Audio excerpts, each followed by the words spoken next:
Murakoze. Umunyakwigendera twabanaga Paul James, twari tubanye neza nta kibazo gihari. Rero twari turyamye nko mu ma saa 9 niho nabyutse ngiye kunywa amazi, turavugana ambaza ati kuki ugiye kunywa amazi iki gihe, ndamubwira ati mfite inyota. Ubwo twaryamye ntago nongeye kumenya igihe yabyukiye, gusa icyo yigeze kumbwira cyo nuko afite uburwayi bwihariye. Ayo makuru nari mfite. Byiza kurasemo gukurikira Dreamax TV, ndagusuje aho uherereye hirya no hino, yaba abaherereye mu Rwanda ndetse n'abaherereye i Bwota Masimbi. Iyi ni Dreamax TV, ni inkuru y'agahinda tumaze kumva y'umusore wigaga muri kaminuza ya Hanika Anglican Integrated Polytechnic, akaba yapfuye yiyahuye. Ni inkuru twumvishe, inkuru y'akababaro. Nyakwigendera James wigaga mu mwaka wa 2 muri kaminuza ya Hanika Anglican Integrated Polytechnic. Ahangaha turi rero ni ku muhanda werekeza aho nyakwigendera yaratuye. Turagira ngo tujyeyo tuganire nabo tuhasanga ndetse nabo babanaga, kugira ngo tumenye ukuri kuri ibi ngibi byabaye bikomeje kubera urujijo benshi. Mureke tujyane nka Dreamax TV.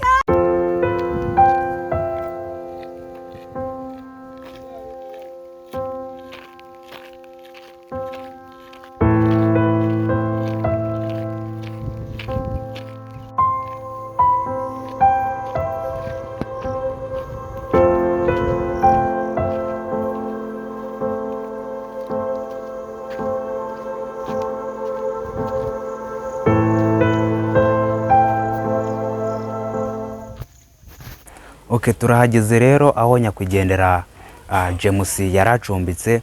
Turahageze mu gipangu wayo yaracumbitse. Reka tugende tuganire n'umuvandimwe babanaga, tumenye ku cyateye urupfu rwe ndetse tunamuganirize, tukomeza no kumwihanganisha kuko ari ibihe bitoroshye cyane, tunihanganisha n'umuryango we ndetse n'ikigo ndetse n'abanyeshuri biganaga muri rusange.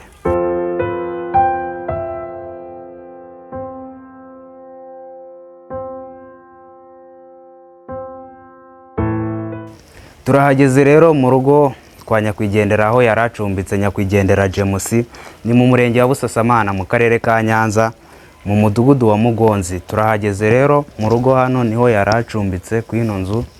Twahageze nyuma yo kumva iyi nkuru ibabaje iteye agahinda. Twifuje ko twaganira n'umwe mu basore babanaga kugira ngo atubwire byinshi ku by'urupfu rwe, ku cyabiteye, atugane mbese atubwire ukuri ku byabaye, dore yuko benshi bari kugenda babivuga uko bashaka.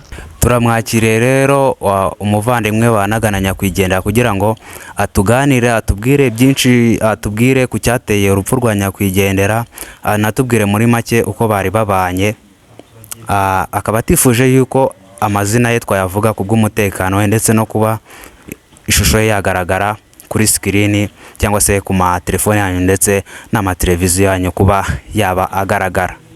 Turakwakiriye. Murakoze. Umunyakwigendera twabanaga Paul James, twari tubanye neza nta kibazo gihari. Rero twari turyamye nko mu ma saa 9 niho nabyutse ngiye kunywa amazi, turavugana ambaza ati kuki ugiye kunywa amazi iki gihe, ndamubwira ati mfite inyota. Ubwo twaryamye ntago nongeye kumenya igihe yabyukiye, gusa icyo yigeze kumbwira cyo nuko afite uburwayi bwihariye. Ayo makuru nari mfite. Ntabwo yigeze agusobanura ngo ubwo burwayi n'uburwayi bumeze gute? Yakubwiye ko ari uburwayi bwihariye gusa. Uburwayi wabo buriya bashobore kuba babiziranyeho. Ntabwo yigeze abukubwira? Ntabwo yabumbwiyeho. Okay, noneho maze kutubwira yuko yabyutse agiye kunywa amazi. Niwe wari ugiye kunywa amazi nyakwigendera? Yewe. Niwe wari ugiye kunywa amazi? Ndigiye wari ugiye kunywa amazi. Arambaza ati kugiye kunywa amazi izi saha bimeze biti? Musubiza ati yewe ngiye kunywa amazi kubera afite inyota. Abaheruka nyakwigendera kwa gatanu bamuheruka bari bafite nikati ndakeka. Kati yarayikoze nta kibazo, babonaga nta kibazo afite, ariko nkawe mwabanaga hari byinshi nyine wabonaga uko mwamumeranye, sinzi igihe wenda mwamumaranye uri butubwire, wabonaga nta kigeze gihinduka kuri usibye kukubwira yuko hari ikibazo yari afite, hari uburwayi yari afite bwihariye. Ejo mu gitondo niho yambwiye ko mu nda amaze iminsi 3 arwaye, kuko yabigiraga ibanga, ubuzima bwe yabugiraga ibanga. Tumva byinshi, hari undi mugenzi wanjye waba ubiziho yakubwiye. Nawe uri umwe mu babanaga na nyakwigendera James umunsi ku munsi, dore yuko ari umukarasimenti we mwiganaga mu ishuri rimwe, mwabanaga umunsi ku munsi. Ese wabonaga James mu buzima busanzwe nk'umuntu mwakundaga guhura cyane, dore ko mwakundaga guhura ku ishuri, wamubona gute? Wamubonaga ko ari umuntu ushobora kuba yagira ikibazo ku buryo bigera ku rwego rwo kuba yakwiyahura? Buriya rero James bitewe nuko namubonye aza, nabonaga ari umuntu rwose nta kibazo afite, kuko urebye yari umuntu aza mukaganira ari sociable, ukabona nta kibazo afite, kuko nyine buri gihe yabaga yisekera, kuko ntabwo wabonaga ari umuntu ukunze kuba wenda ari ku ruhande rumwe yigunje avuga ati wenda ukaba wamubonamo umuntu ufite ibibazo, cyangwa se hari ukuntu ubona umuntu ukabona ko afite ibibazo, ariko nyine urebye James we nta kibazo wabonaga afite, kuko n'ubundi ejo bundi twakoze na examen ku wa 5, nta kibazo afite, ari nyine ameze neza. Ariko nanjye nyine urumva naje kubyumva mu rukerera bavuga ati yaje kwiyahura, nanjye nibyo byaje kunungura, ahubwo binera n'ubwo navuga ati se umuntu uko namubonye ejo bundi nta kibazo afite byagenze bite?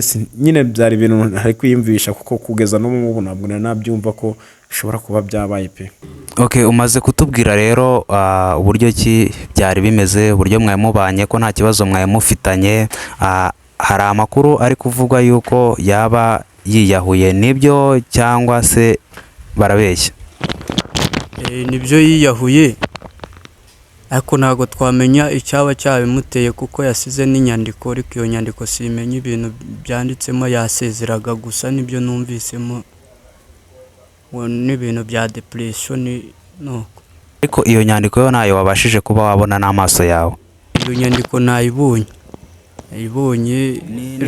n'ibyanditsemo wabashije kuba wabisoma?